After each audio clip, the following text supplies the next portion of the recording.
Welcome to the behind the scenes with Laowa. This is a spec commercial that we shot with Zero-D Gallery. That is what you see here. It is a vintage clothing store based in Toronto. Today I'm going to do a bit of a different BTS video. I'm going to be voiceovering this whole thing. We're going to be going over my process, any questions, and just general feelings and thoughts about these lenses. So first off, we load in our equipment. This is 3 p.m. I recently bought this Amazon cart on the right here, and it has helped me and my crew with multiple trips to and from my car. So that's our first step, is load in, kind of get situated with the location. I've been here before, so I kind of knew what my lighting setup was going to be. Shout out to Paul and Sam. They are the owners of Zero-D Gallery. If you want to go check them out, they have an Etsy store. They've got a website. All of their merch is online for purchase. They were launching a band tee drop, so a lot of like Metallica, Korn, Rage, specifically vintage, and it was paired with this idea from Laowa, who had wonderfully sent me this 10mm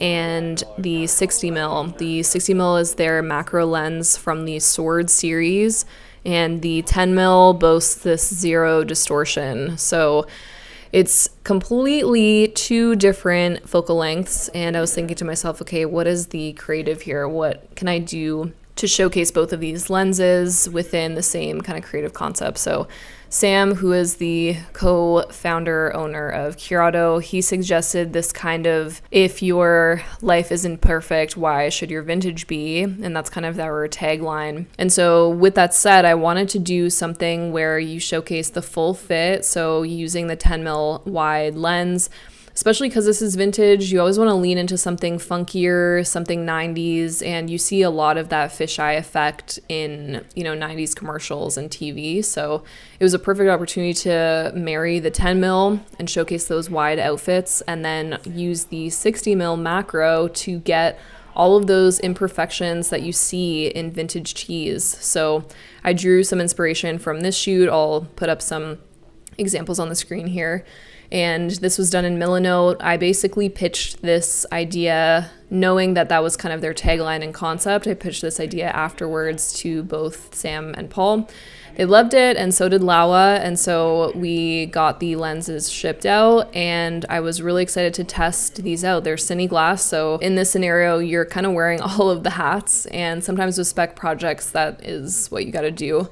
And it just lets you learn and grow and experiment. And I think the beauty of this shoot was that shooting in a storefront like this, you don't exactly have a limitation with time. If you were booking a location, you're paying a specific amount of hours to book the shoot or the space. For this specific shoot, we didn't really have a time cap. We kind of estimated, okay, maybe this will be a 5-hour or 4-hour shoot. It just allowed us to play around. We had a very small creative scope, right? We just had the wide shots of a bunch of different outfits and the macro shots. So that's kind of how this all came about. Let's talk about lighting. I really wanted to utilize the fire escape from that top right corner of the windows. And, when you're working on a budget, I don't think, renting a triple riser or like a Mambo combo stand, you don't have to rent it if you don't need it. We utilized the fire escape and used a Cardellini to clamp the Zhiyun 500 Molus B on there. And I just put the reflector cone on. Kyle was very kind enough to help me with that. He's got the Cardellini, thank God. One challenge I wanted to experiment on this shoot with was the combination of hard light sources and soft light sources. So this was a perfect opportunity to fake the sunlight. This was the Zhiyun 500 watt. So it's pretty powerful, especially if it's quite close to the window like that. And naturally, sunlight is a hard source, so all we did was put the reflector cone on this light, and then inside the studio, all we were using was a bunch of different lights with diffusion and grids on them. So it was really fun to experiment with the mixture of what a hard backlight looks like with some soft keying, especially when your talent is different in depth. You have someone that's kind of closer to camera, you have someone that's farther away, so we had to split our key into two. And I think it worked out pretty well where You try to key from the same side as that harder backlight, and that way visually it makes sense to your eyes. Naturally, it looks like they're being lit by the sun, but it is a completely different source. Please don't laugh at me. I have tons of different brands that I'm using in this video. I have the Zhiyun softbox, and that is mounted to the newer C300, and then I also have the Falconized panel light. Anyway, this is one of our first shots. We were using the 60mm sword macro lens from Laowa. This goes down to T2.9.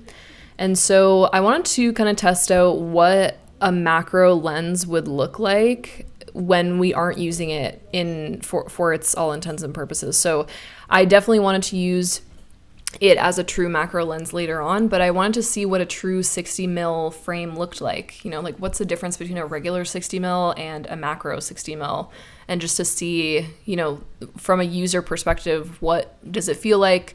And one of the things I noticed right off the bat was just the focusing ring is super sensitive, because, you know, if you're shooting super close up with objects, you need to have that sensitivity. And so when you're shooting wide like this, sometimes if there's big actions, you're really not moving your focus hand that much. It's like micro adjustments to go from, you know, the front rack to the back rack. So that was kind of one thing I noticed. I also noticed a lot of very beautiful flaring in the image here, especially because we were backlit. We were getting a lot of that flare into the lens.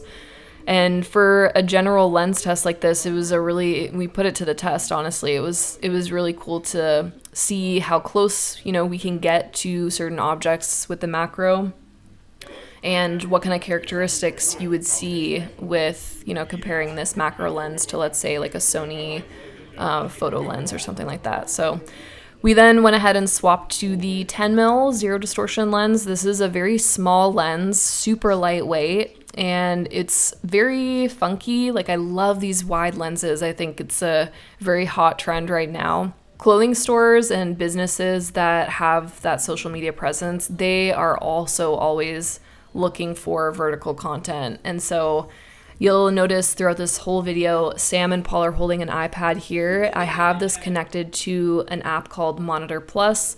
I use this all the time. I typically use the Pyro 7, which is the Hollyland transmitter. It's a 7-inch monitor with a transmitter inside, like built in. On this day, my Pyro 7 was rented out, so the iPad was the next best kind of decision here. It allows you to utilize your aspect markers, so you can frame for 9:16 as well as shooting for 16:9. And honestly, there is a time and place where you just want to shoot vertically, and then most of the time, I always suggest to clients that we shoot both landscape and vertical in case they want to use it for their website or for YouTube or any future cases where you want that wider shot. I was also finding with the 10mm that there was some really beautiful flaring as well on this. Obviously, because we were backlit, again, you're going to get flaring in any lens, but the flaring on this was honestly really beautiful. You get a lot of like rainbow artifacts here.